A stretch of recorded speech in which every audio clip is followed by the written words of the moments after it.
This Hang On Air is live. Sigmund Bloom, Dr. Gene Bramall, Matt Waldman, the illustrious Matt Waldman, the erudite Matt Waldman.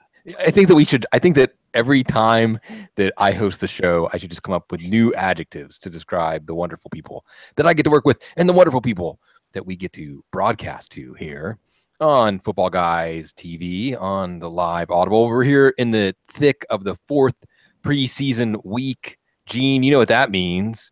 Time for you to start pouring over injury reports and telling us who's fibbing, who's full of it, who can be trusted.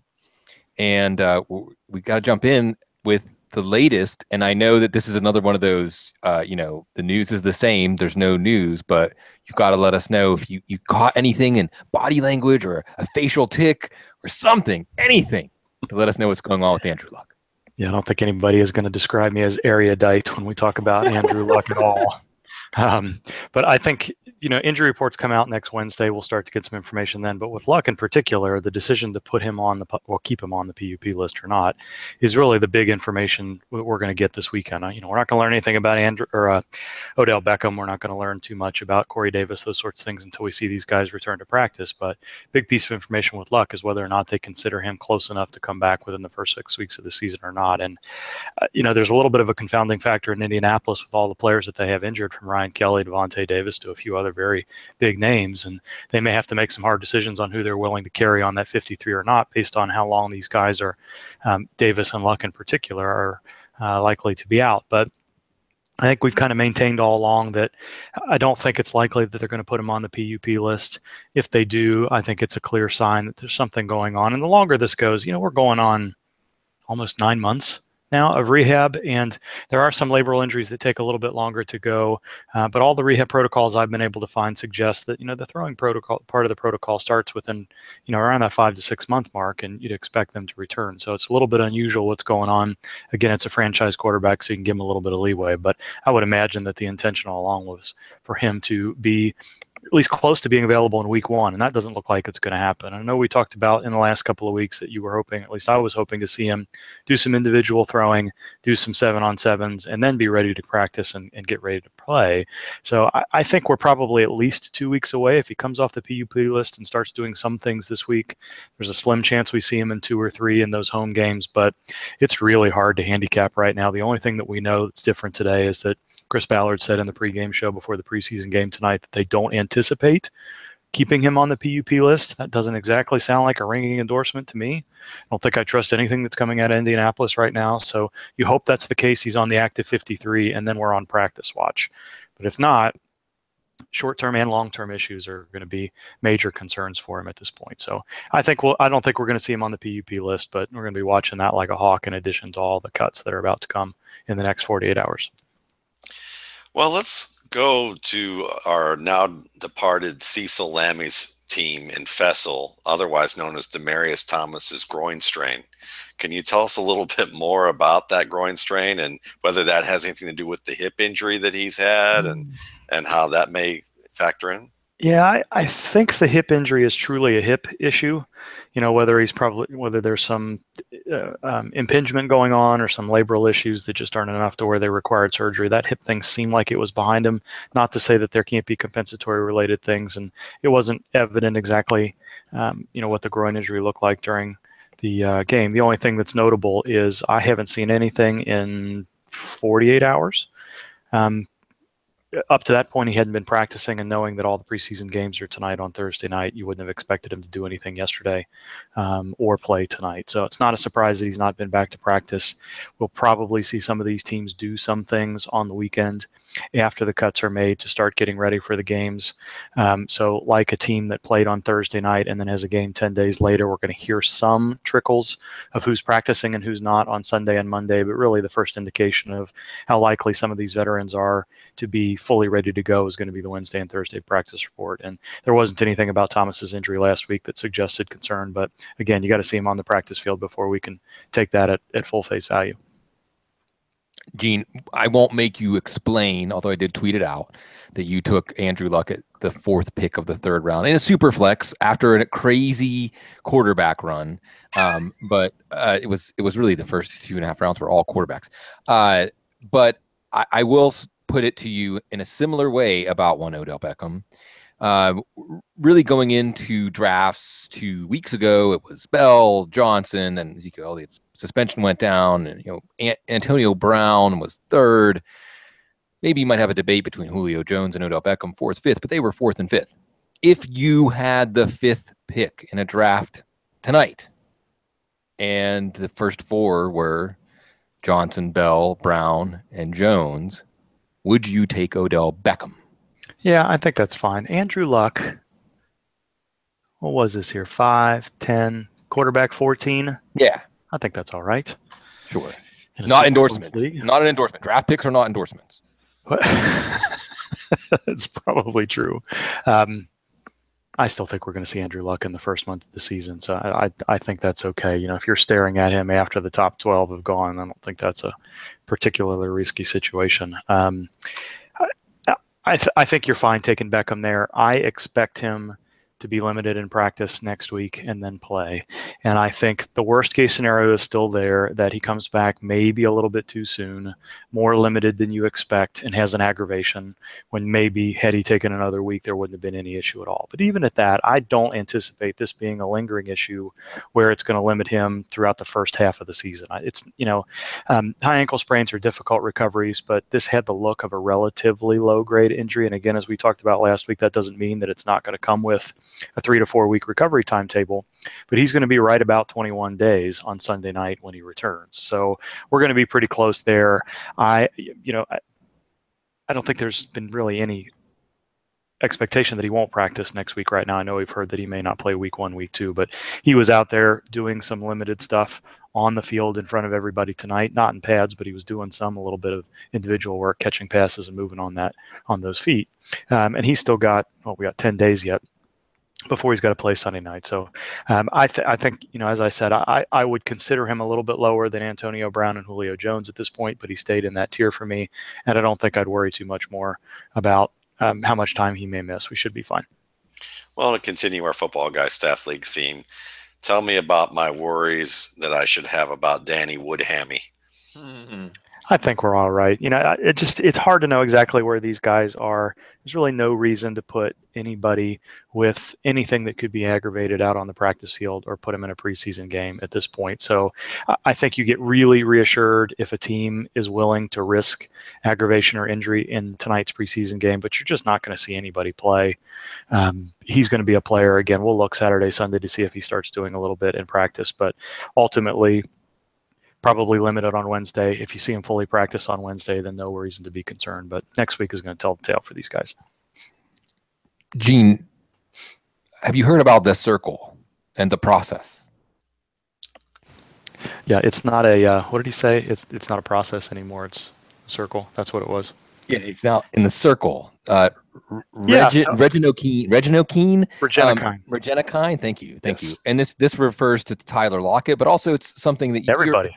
It's always so educational when Dr. Gene answers questions because we become experts on these new things. Tell us what you know about the circle and whether it should make us concerned about Tyler Lockett. Yes. Yeah, so I think the circle started with KJ Wright a little while ago, and he came back singing the praises of Regenokine, which is a process in which they're removing some of the player's blood, spinning it down, isolating mostly anti-inflammatory factors. This isn't quite the same as a platelet-rich plasma injection, which is lots of growth factors, and what there might be is regenerative properties. This is more of just an anti-inflammatory. And so the idea is you spin those things down, you eject kind of a highly concentrated inflammatory right at the site, different than something like Toradol, which also would be considered in the anti-inflammatory category. And you hope that the inflammation that was in that area gets taken care of. And all 5 of these players were practicing at some point this offseason. So I think, their Seahawks have had a couple of players that had this improve their outlook and seem to be successful. So that's what these guys are doing. I don't think this is a situation where they had to travel outside the country. Orthokine is because of the way that blood is spinned down. It's a process that's not considered to be legal and FDA approved in in United States, but this particular one is, and I think that's probably what happens. I don't think it's anything to be concerned about. Lockett was practicing.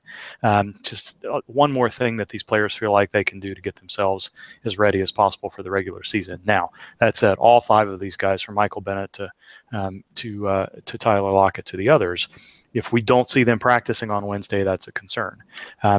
They're weighing the risk and benefit of that. This involves taking blood, which is not a big deal, but it's an injection to a site that's already irritated a little bit. And despite all precautions, it doesn't entirely remove the possibility that there could be an infection associated with that or something else. So I don't think anybody can say that this is going to be 100% effective and there's no concerns, but probably not going to make a big difference. If anything, you hope that it improves these players a little bit so that they feel a little bit more confident in starting out in week 1 than they may have otherwise. Now that I've had a 5 or 6 day mourning period, I was wondering if you could tell me a little bit more about Spencer Ware's injury and whether or not he is going to be available for next year. I want to add a little. Is he? I want to add a little edge to this too, because I'm in like a 14-team league. This is all like who cares about my team. Like a 14-team league, 21 roster spots. So the waiver wire can be pretty active for a dynasty league.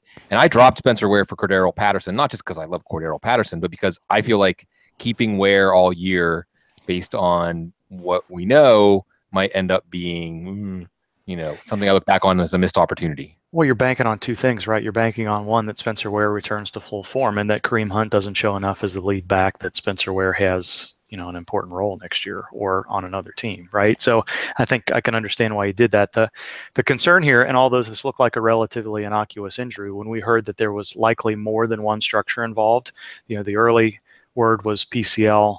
And then Ian Rappaport said there really wasn't sure. And when you get to that point, a PCL, if it's only the PCL, maybe you can rehab without surgery. LCL, if it's only a low to mid-grade LCL, maybe you rehab without surgery. If there's more than one structure involved, it's an unstable knee. And I think there was some hope with the second opinion, but when you got the Chiefs head trainer come out and say, look, we think this needs surgery, Ware's going to proceed and get some second opinions. This was just the way it was going to work out. And it's unfortunate that this is the injury he has. These particular injuries in the back and that corner of the knee can involve nerves, which it doesn't sound like is the case with Ware, thankfully. It's kind of similar to what Jalen Smith went through and Sean Merriman went through and a few others. But there's tendons back there. There's other structures. In this case, it looks like PCL, LCL.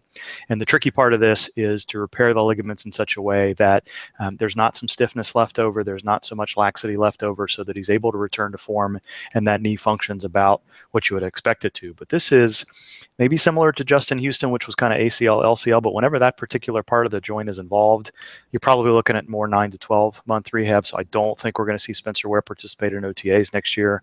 I think there's a good chance that he could even start training camp on the PUP list, depending on how his rehab goes. And there's no guarantee that he fully returns to form, depending on what the other associated structures are. So this is kind of a worst case scenario for him, short of having a knee dislocation and or blood vessel and nerve involvement. These 2 ligaments, when you put them together, it almost, I think, rather have the ACL-LCL combination that Justin Houston had. So you don't want any of those injuries necessarily. But this particular corner of the knee, when you're trying to repair 2 ligaments where it's a tricky situation, I don't want to say that the ACL reconstruction has been solved, but I think over time, with the patellar tendon and have some sense with the bone grafts anchoring and have a good sense of exactly what sort of tension needs to be on that ligament before you close the joint up.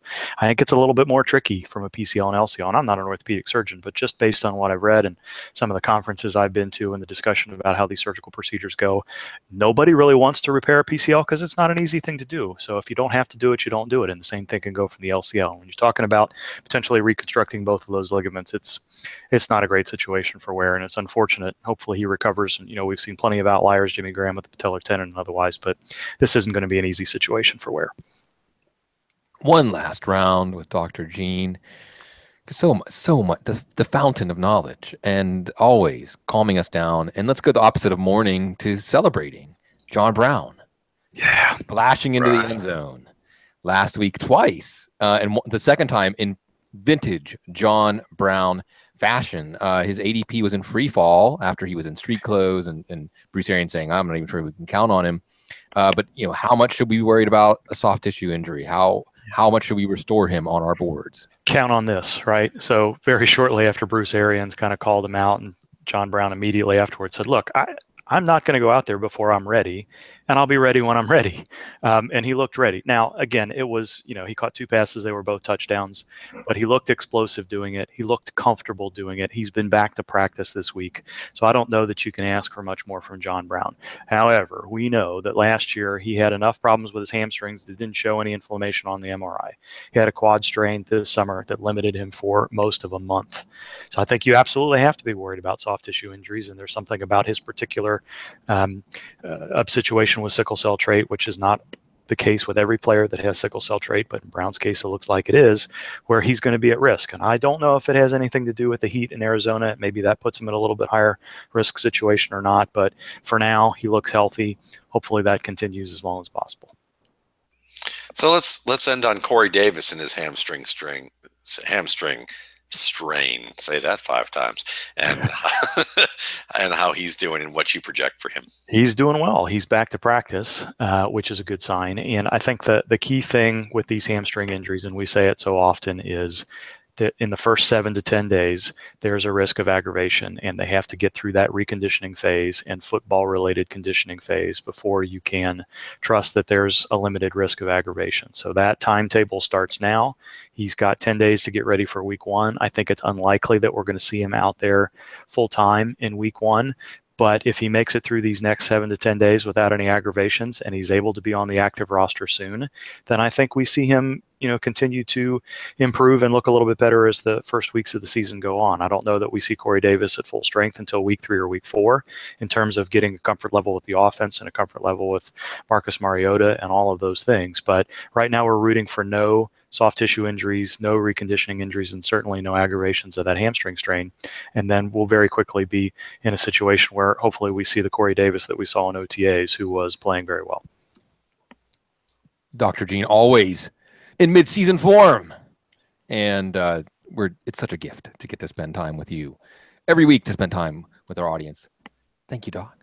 Always, guys. I appreciate it. Enjoy the last week, and hopefully there's not too much difficulty with the cuts and all the player movement, and we don't hear about any last-minute situations. And Andrew Luck, no PUP, please. Yeah, that's the big one. That's a really big one, especially after you took him at 3-4. That's Dr. Gene. Yeah. See you.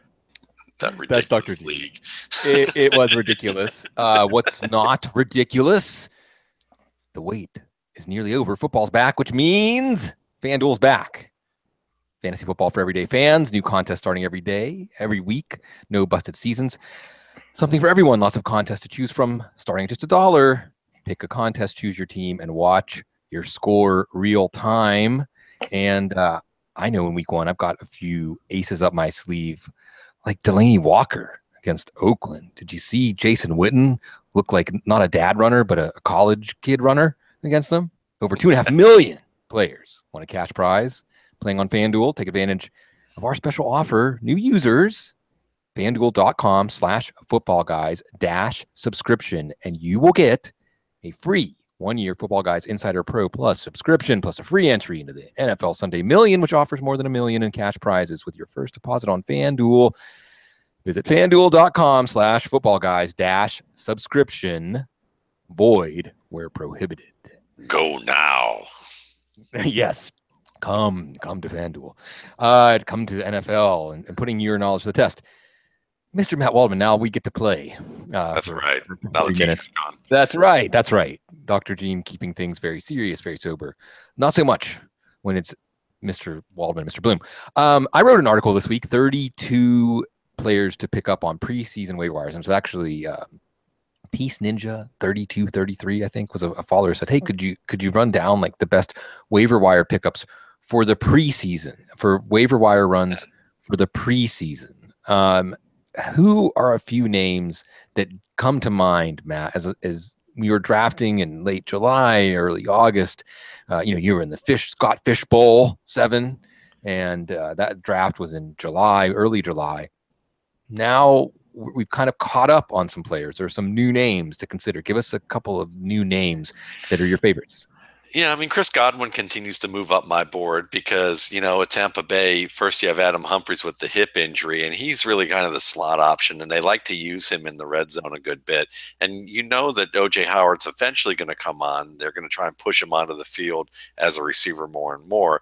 And he's made some plays in practice. But the star of camp for that team in the passing game has been Chris Godwin in terms of the young players. He can play all three positions, I believe, at least the slot and one outside position for sure.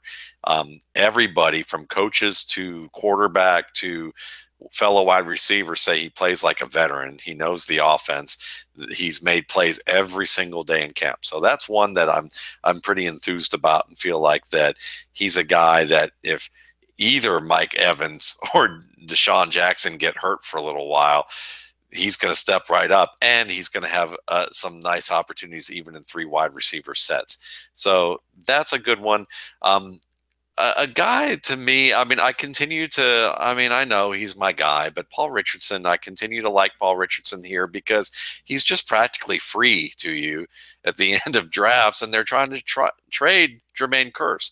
And, the fact that we're learning new medical terms about Tyler Lockett, even though it may be successful and he may return to the field very soon, I still think that Paul Richardson is one of the guys to own. And I've always thought he's a more talented player than Tyler Lockett. I know some disagree with me on that one, but that's my take. I'm sticking to it until I see otherwise. So that's one that I'm a particular fan of. And then from, a running back standpoint, just a waiver wire guy that I would just kind of keep an eye out for, and probably 2 of them actually is either, well, I'll do 3. 4. Matthew Days of the Cleveland Browns, good rookie out of North Carolina State, can do everything well. So he's kind of a Chester Taylor type to me. He can even start for you if you need be. So if Crowell goes down, they want to keep Duke Johnson in the slot. Matthew Days is like, can't believe I was drafted as the 31st running back in this class. And I can understand why he's kind of ticked off about that, and he's playing like it.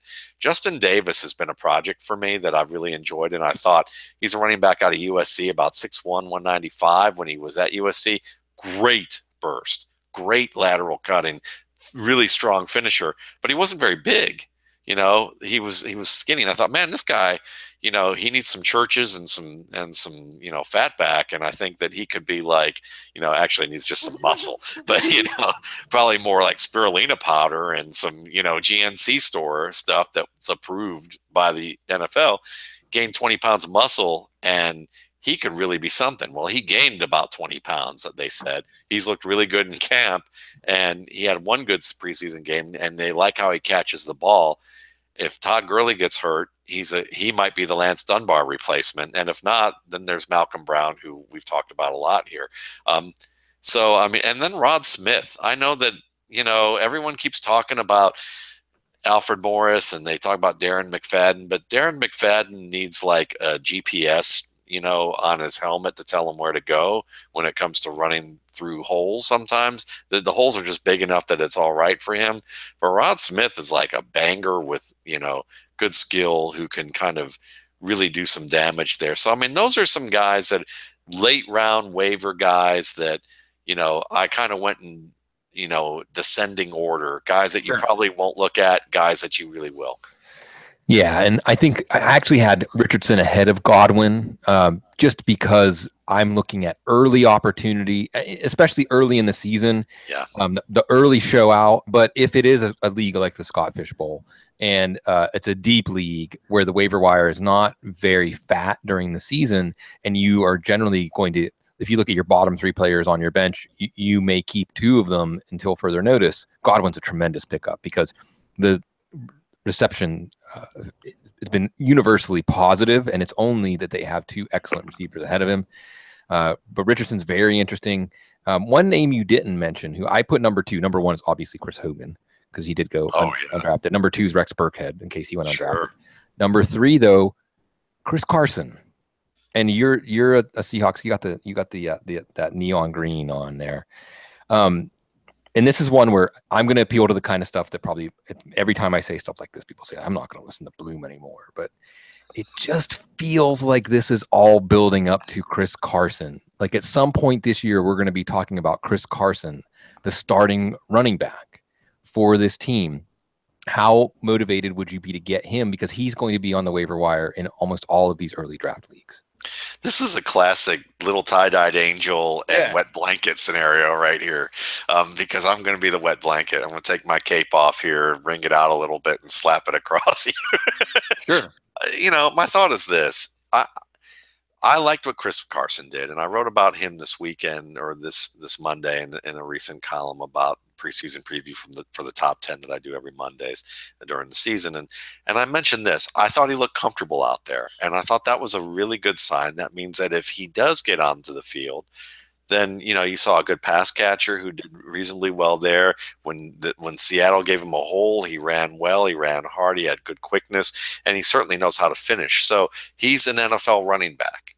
That's a very good thing to say about him.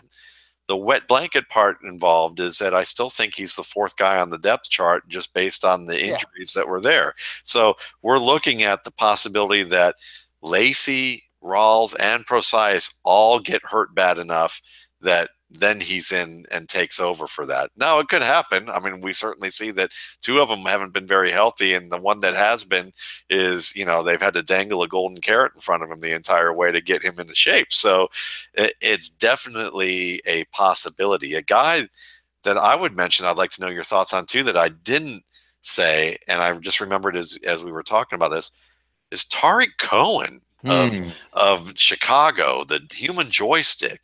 The fact that he only got like a small portion of a series in the third quarter really intrigued me, because the point that the broadcast team made, I thought was a good one. They love what he did in camp this summer so much that they're like, we know what he's about. We're going to use him. He may get the second most touches of the running backs on the squad. And if Jordan Howard gets hurt, or this team just goes into the crapper from a standpoint of the defense, and they're always playing from behind, game scripts could make him an interesting prospect. Yeah, it's funny because I saw him and Donnell Pumphrey very similar, and they could not have had more different camps and preseasons. As Cohen looks like the real deal. He does look like another Darren Sproles. Yes. Donnell Pumphrey is maybe another Tyler Ervin if he's lucky. And Cohen made the list. He made the list at number 26 just because he's kind of a handcuff that you stash away. But lots of interesting stuff, interesting names. One thing I want to just bump in with an update here, by the way. Jim Irsay, the great Jim Irsay, talking about Andrew Luck.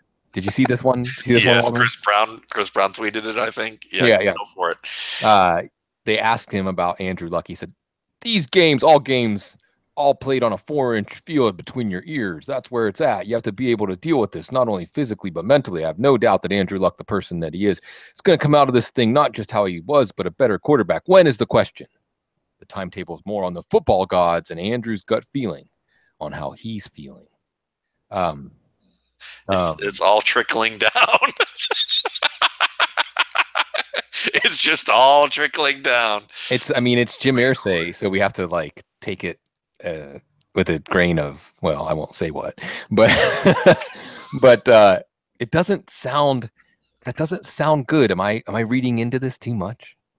It doesn't sound good, but then again, we don't really know. I mean, it seems to me like that. I would think that when he talks, Chuck Pagano rolls his eyes, when he hears that, and it's just kind of one of those deals where, when you have that kind of eye rolling from your underlings or your peers even working with you, it's just one of those deals where forget it. I mean, I don't trust anything he has to say, and I don't know whether it's because he doesn't know what he's talking about or what. So it's just one of those things on Twitter you ignore. Yeah, well, if you wanted something reassuring from Jimmy, you weren't going to get it. You weren't going to get it. You weren't going to get it. So with some of these waiver wire pickups, keeping this idea of changes since the last time we checked in these drafts and maybe the beginning of training camp, how much are you biting on the Chris Hogan lure? Are you hook, line, and sinker? So we can say 6th, 7th round pick in redraft leagues the esteemed, illustrious Evan Silva I saw in our Roto World Dynasty League, which I share with him. He paid a first-round pick in a Dynasty League for Chris Hogan. So there's a dynasty perspective, there's a redraft perspective here, but the masses have moved to Chris Hogan in the wake of the Julian Edelman injury. Is that where you would move? If not, where would you move? What would you? Because we have layers upon layers to this, Matt. Yeah. There is, well, how big will the pie be? How will it shrink? And then who gets the slice that is increased by the greatest percentage? What's the right move in the wake of this injury? Yeah, it's fascinating because Chris Hogan was on my preseason waiver wire list before, once, or pre-training camp waiver wire list to look at. And obviously now he's, inside the 10th round. And I think inside the 10th round is fine. Inside the 5th round, no, thank you. But I look at it this way. Let's look at the Patriots offense, because this is really what will help you kind of understand about where Hogan's value is. The way this offense plays is that you have a wide receiver like Edelman, who was the scout to Tom Brady's field general. He's motioned around the field. That helps them determine the type of coverage that they have.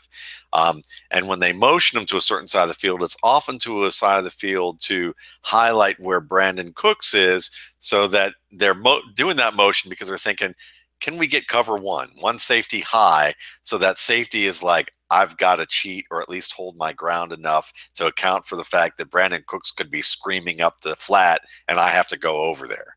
And that means it leaves the other flat open for a one-on-one with whoever's there, usually going to be Chris Hogan. And that's going to be Chris Hogan either running under the safety, running outside the safety, or running well inside the safety, depending on where Brandon Cooks and or Rob Gronkowski are. So, when you look at Hogan, I think you have to understand that with now Edelman gone, Hogan and Amendola, and probably to a minor extent Gronkowski and the running backs, will be those scouts who motion in that offense to tip off certain things. And that means that Hogan may get a little bit of Edelman's production that gives him a bump. He's still going to benefit from Cooks, because Cook still doesn't understand all the reads that are going to happen post-snap with Tom Brady. That's a season-long process. It was quoted by Brady saying that was going to be a season-long, year-long deal for them to really get on the same page with. And, that's just, he's going to be used as the short game threat, the crossing route threat, after the catch threat, and deep ball which opens up the field. That doesn't make him a one-trick pony. It just means he's not your prototypical primary receiver who runs the entire route tree, knows all the adjustments, and is going to give you 100 catches. I just don't see that happening. Is he going to be a guy that can give you, 60 to 75 catches? Probably, depending on how they use that volume. And that means for Hogan, you could see an 80 catch season for Hogan. That's possible.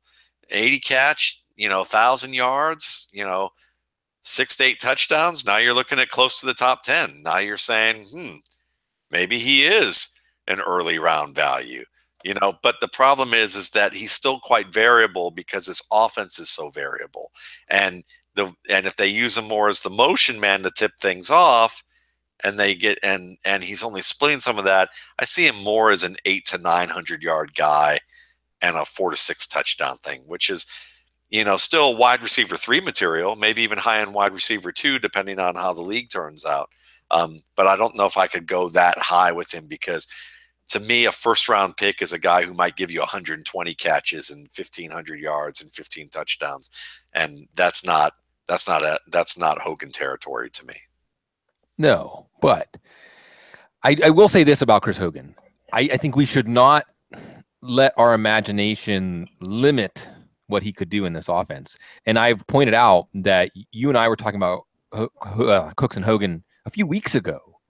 And, you opine that you think Cooks could be the guy that opens things up for Hogan. And we already know that Brady and Hogan had that chemistry. And I like that you brought up that pre this injury, we were looking at Hogan closely, because much like Chris Godwin, that steady drumbeat coming out of training camp was that Hogan and Brady were on the same page. And Hogan and Brady in the second half of the year really started to click with these, 4 for 75 for 129. And then, of course, that game against the Steelers, I think was like 9 for 180 or something like that, which really indicates that when that's a good matchup, that Brady's going to just keep going again and again and again to Hogan if they don't have an answer.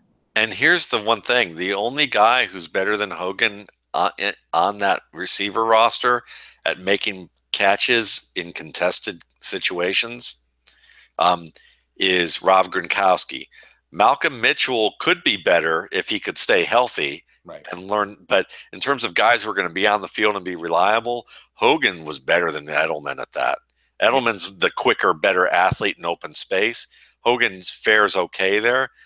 Cooks is not that good in that situation. That's why when I always heard Steve Smith Sr. as the comparison, I'd bristle, because it was just like, don't go there. It's kind of like comparing one of any heavyweight from today's boxing division to Muhammad Ali. You just don't go there. And so, or even hell, Ken Norton or Ernie Shavers. I mean, those guys would whoop up on this division. So again, he's a good wide receiver, borderline wide receiver one still. Big play wide receiver, but he's not a go up and win the ball from you guy. Chris Hogan is. Yeah. What do we think about Rex Burkhead in the slot? I like that. I like Deion Lewis in the slot. I like James White in the slot. I think all those guys are going to do well. And Gronkowski's going to be there with Dwayne Allen playing in line too. So all these combinations are what really is why I'm not so. I like the upside now. 6'7" sounds great for Hogan. Maybe even 5'6" if you're being superbly bold. Yes, 4th round. That would be like, wow, you really believe in this. And it's a bold call, and I admire your Stones for doing it. But I look at it and just think, look, the Patriots, what they love to do is line up in innumerable types of formations with the same personnel and hurry it up, and they use that personnel to your disadvantage. So if a team defense is just really giving it up for the running back, they're going to pound that. He could be a really great best ball player. I think that's where he's going to be really at his best, and still a quality two or three on your depth chart in regular season. Now, we talked about Spencer Ware, pour one out. But then that brings us to the subject of Kareem Hunt and Mr. Wet Blanket himself. And there needs to be a wet blanket on Kareem Hunt. Yes, even I, the tie-dye angel, are saying that. Because at this point, Matt, if you want, I think it was Tom Kaepernick talking about the NFFC that in one of the drafts he went 13th overall, 13th overall. Now, don't get me wrong. After Bell and Johnson and Gordon, Devontae Freeman, Jordan Howard, Jay Ajayi, maybe. I'm souring on McCoy, which I'll ask you about that maybe if I remember to. But Kareem Hunt, now, if you want Kareem Hunt, you're taking him at the same part of your draft where you would be considering Dalvin Cook, Christian McCaffrey, Isaiah Crowell, Marshawn Lynch. Does he belong with those names? Give us your play both sides, Matt. Be the wet blanket, but do your best to be the tie-dye angel on Hunt too. I'll do my best on that one. Okay, so here's the thing. I don't have any questions about him as a runner. Okay, he's a solid runner. He might even be a very good runner. I still want to see a little bit more power out of him from when he was an underclassman, and I thought he was a little more powerful. He lost some weight. He's regained some of it back. He's somewhere in the range, when I think of player stylistic comparisons, between Chester Taylor, who was a good but not great back, and who could get you 1,300 yards on a good offensive line, and Ray Rice, if everything works out to his advantage. He's got some of that vision, some of that cutting ability, some of that smarts when it comes to a Ray Rice. And he's versatile enough as a pass catcher that he could grow into that role. But I don't think he's on that level. So when people see him and say, oh, he should be mentioned in the same breath as the big four running backs that we have right now, maybe that's from a scheme fit standpoint. And they think, well, he can't be worse than Spencer Ware. He must be better than Spencer Ware. He must be better. And if he's better than him, then we need to elevate him more. And I get that, but I don't think he's better than Spencer Ware. I didn't think he was beforehand. And I think that it was closer than people thought. The bigger thing where Ware was obviously better than him right now, and where the real danger for Hunt is drafting him this early, is that he's still an unknown in pass protection, even compared to the players who are currently rookies in his peer class. And watching him against Seattle, he struggled a little bit. I showed this week that that the same blocks that C.J. Anderson and Marshawn Lynch made in the same situations, he screwed up. And what was different about that play was that they actually rolled Alex Smith to the opposite side so that they could ensure that even if Hunt screwed it up, that at least it wasn't going to hurt Alex Smith. And it was close. I mean, Alex Smith had to get away from there and throw the ball away. And my big question mark with him is that, yes, he performed well in training camp, in practices at times. But even Alex Smith was like, it's different out on the field. It's different when the lights come on. And the reason it's different is because you have all these quick post snap reads that you've got to make. Heck, Charkandrick West messed up a play, I believe, in that same game where Frank Clark made a nice little, pre-snap movement from one A gap to the other and worked around the B gap to the left side. And West didn't see the movement just before the snap. He looked towards the quarterback just before the snap, took the fake and got to the middle and was expecting someone to come through that right gap, and then went out for a pass. And there comes Frank Clark, who basically clocks Alex Smith while he's throwing the ball. And it's like these types of things, if Hunt's having difficulty just setting up against Cam Chancellor off the edge and funneling him to the outside, how good is he going to be with reads? So if he grows into it, I think he'll be fine. And then that upside, people will say, see, I told you. And I think that that's definitely a possibility. But he has become the biggest gold rush chase with real risk of this draft. He's one of the biggest risks of people who have that bubble thinking. The Kareem Hunt bubble may be real. And if it is, we may wind up looking at, a committee situation where he's Deuce Staley to, somebody else's Corell Buckhalter. Exactly. CJ Spiller. Yes. Don't forget about CJ Spiller. That's right. He's one of those guys, just can't quit CJ Spiller because of that 1 year in Buffalo under Chan Gailey. Yeah. Or even sadder, they needed to pull in Anthony Sherman as the pass protector, and they just decide not to have a running back in there at all other than the fullback. Boy, did I make people mad when I suggested that when Matt Forte was on the block that the Chiefs should trade for him. But if Matt Forte is released, why wouldn't Andy Reid get him? In a heartbeat. In a heartbeat. In a heartbeat. In a heartbeat. Speaking of in a heartbeat, folks, listen up. If you love fantasy football, then you need to try my new favorite app, Draft.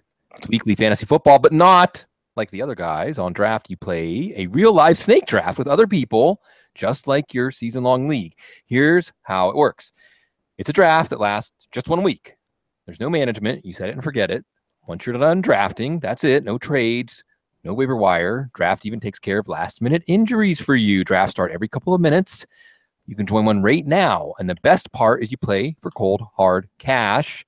Drafts start just $1. There's a draft for everybody. No salary caps. Playing a real-life snake draft because we all love the draft. Just like you play with your friends in a season-long draft, come and join me on Draft today. Download the app or search Draft in your app store. Join a game in minutes or play from your computer at playdraft.com for a limited time only. You get a free entry into a draft when you make a first deposit. You have to use the promo code, the Football Guys promo code FBG. That's right. Real money game for free using our promo code FBG. On your first deposit on Draft, just search Draft in the App Store. Go to playdraft.com and play for free with the promo code FBG.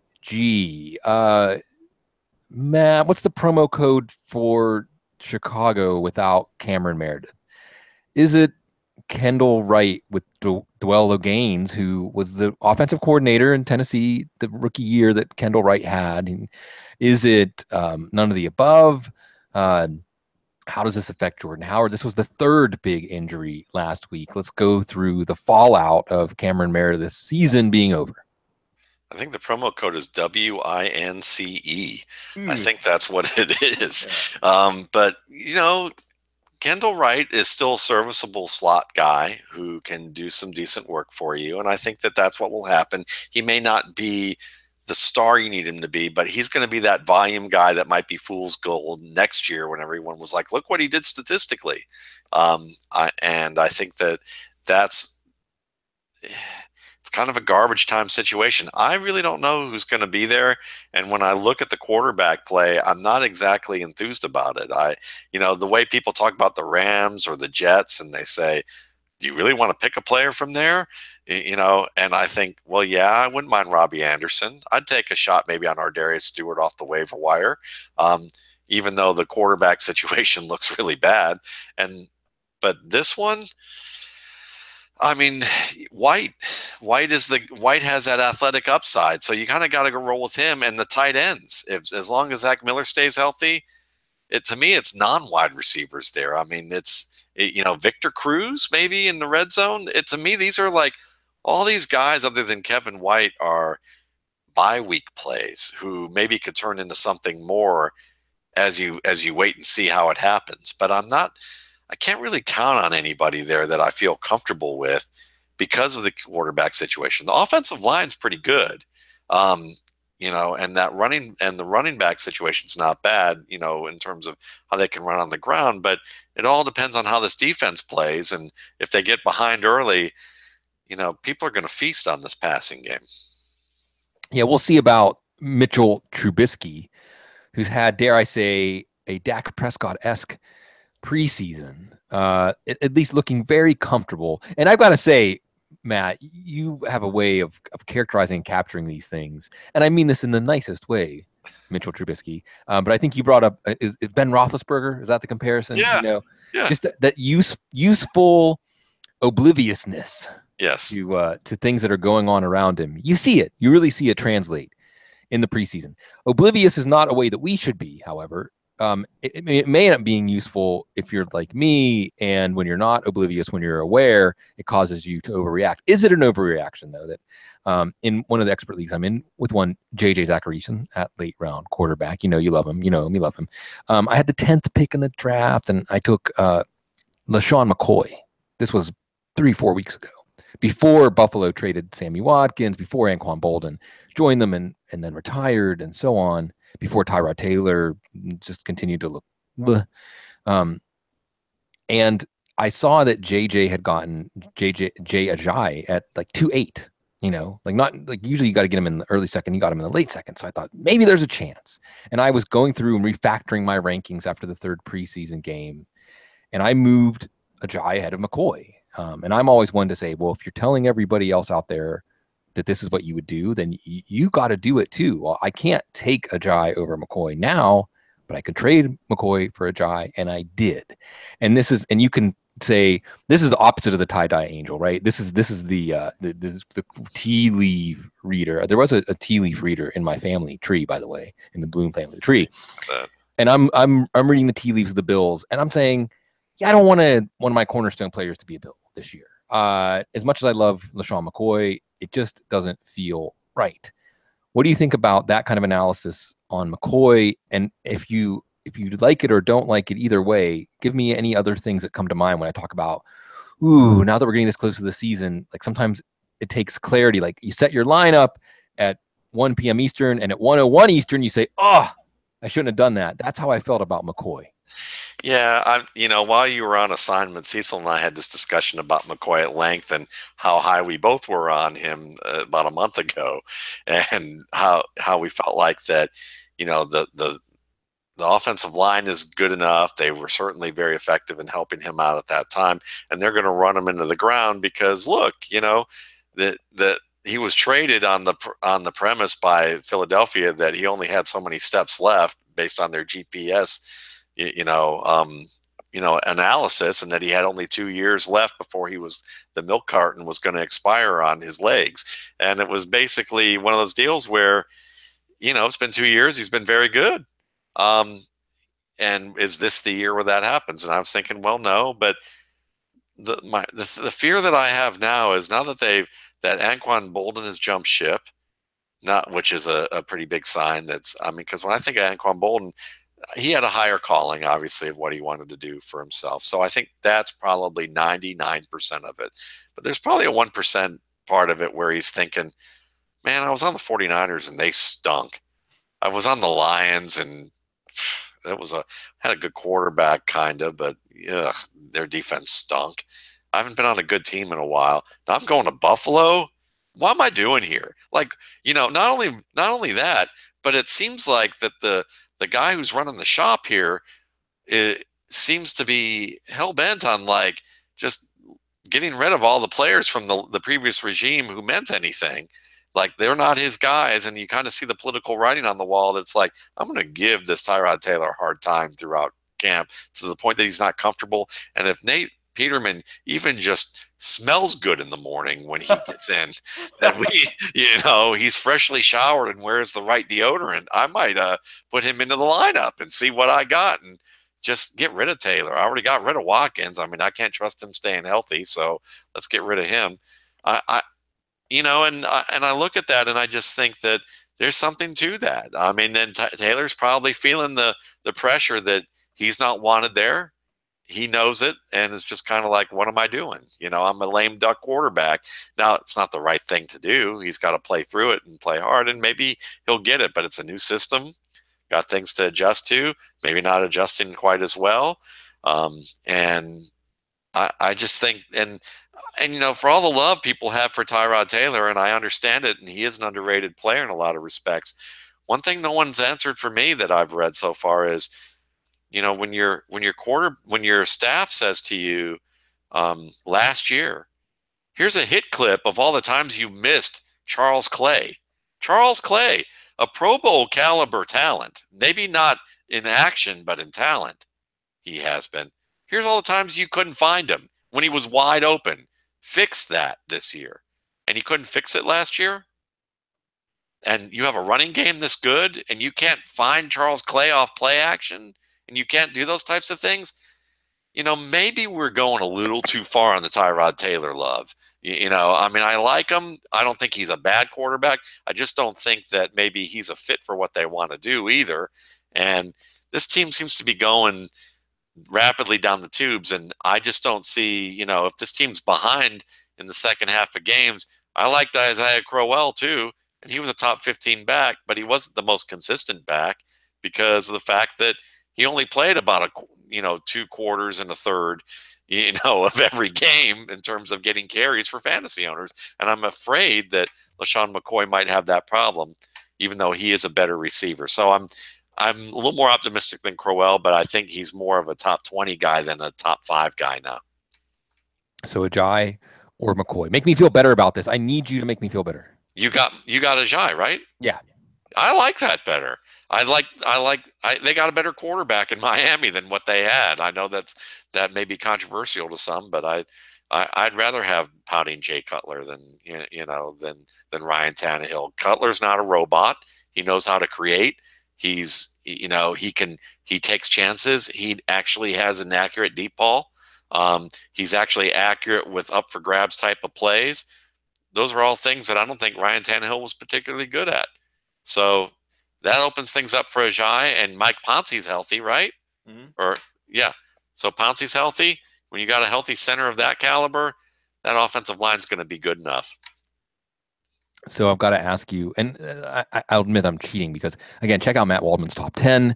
Check it out all year, but nobody's finding the hard football takes that translate to fantasy action items like Mr. Matt Waldman. And what's interesting, we talked about Brandon Cooks, and you talked about how new quarterback, some of these things that may take a little while, and maybe reason to be a little pessimistic about Brandon Cooks, or at least not necessarily target him as the guy who's going to be the biggest beneficiary from the Julian Edelman injury. And I went into my rankings and this is again where we're swapping our costumes. I went into my rankings after this preseason, Matt, and I moved Terrell Pryor down. Because, well, it just looked like the good old days when we said, don't take a receiver in his first year with a new team. There's just too many things that have to get online. We could apply this to Alshon Jeffrey, could apply this to Deshaun Jackson if we want to. Of course, we're looking at it all on a case-by-case basis. But looking at this on a case-by-case basis, Cousins to Pryor isn't exactly the hot hookup. You have some optimism here. You've got some perfume to spray around this one. Yeah, and I mean, it hasn't looked fantastic in the preseason at this point, but we have to remember too that the teams aren't showing all their looks in the offense at this stage. And are you really going to show off all the Terrell Pryor stuff you're going to do in the red zone? Or are you just going to continue to show the same tape of Jamison Crowder catching the ball at the 2-yard line, and getting hit at the 2-yard line? And hope that maybe he squeezes himself in like he did, last year. Are you just want to keep showing that tape? So that's the way I look at it. Yeah. So, he's the Washington spirit animal, when it comes to their offense in the red zone. But they're going to be throwing fades to Terrell Pryor. I believe it. They're going to be they were thrown to him in practice. They're not going to put that stuff on tape too often to, and the different packages they're going to put into play to let him make it. And Josh Doxson's got the ire of Jay Gruden right now. Yeah. So, Josh Doxson may be better at it than Terrell Pryor even is. And I like Pryor in this realm, but at least more experienced and just as athletic, but he can't stay healthy. So, this is kind of you can't make the club in the tub kind of thing happening here. And Gruden is a grumpy guy when it comes to that stuff. But yeah, and I just have to say this is just, it's late and we're getting loopy and I want to play. Yeah. So we have this thing in my house. My wife, Miss Paulette Mooney, who likes to, when she one time walked in on me watching a John Gruden camp, and he was interviewing Colt McCoy and making fun of Colt McCoy's Southern accent, trying to give a snap count and a play call and going, rah, rah, rah, rah, rah, rah, rah, rah, rah. I can't understand what you're saying.